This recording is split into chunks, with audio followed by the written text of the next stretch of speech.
২৬ৰ নিৰ্বাচনৰ পূৰ্বে অগপৰ দলীয় শক্তি বৃদ্ধিৰ প্ৰয়াস যুৱ শক্তিক লগত লৈ আগবাঢ়িব অসম গণ পৰিষদ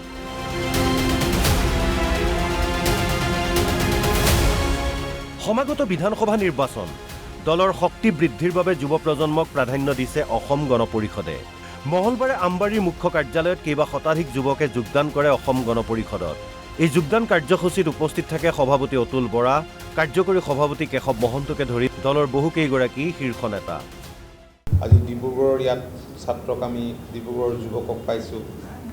চৰাইদেউৰ পাইছোঁ শিৱসাগৰ পাইছোঁ ধেমাজিৰ দেখিছোঁ লখিমপুৰ দেখিছোঁ পূজাৰী দেখিছোঁ যোৰহাট গোলাঘাট এইবিলাকৰ দেখিছোঁ বহুকেইখন জিলাৰ শিৱসাগৰৰ আছে আমি অত্যন্ত আনন্দিত হৈছোঁ আৰু মোৰ বিশ্বাস যে আপোনালোকৰ যোগদানে নিশ্চিতভাৱে অসম গণ পৰিষদ দলক সাহস দিব শক্তি দিব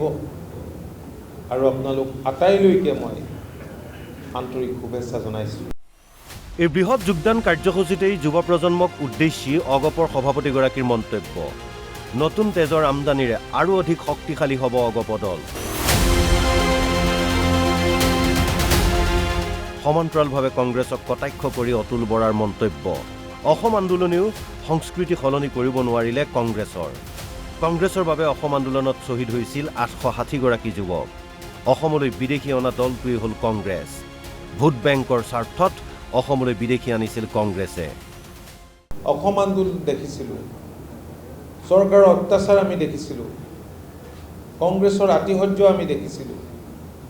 পৰিয়ালবিলাকৰ দুৰ্দিন আমি দেখিছিলোঁ আৰু তাৰ পাছতেই চুক্তি হ'ল চুক্তিৰ পিছত প্ৰথম পৰ্যায়তো অত্যাচাৰ কৰিছিল পিছত দেখিলে নহয় এই আন্দোলনটোক আমি এনেকৈ মকিমূৰ কৰিব নোৱাৰিম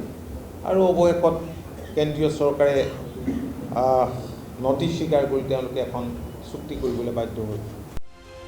মুঠতে নিৰ্বাচনৰ প্ৰাক্ষণত এতিয়া দলটোক শক্তিশালী কৰাৰ উদ্দেশ্যেৰে তৎপৰতাৰে চেষ্টা চলাইছে অসম গণ পৰিষদে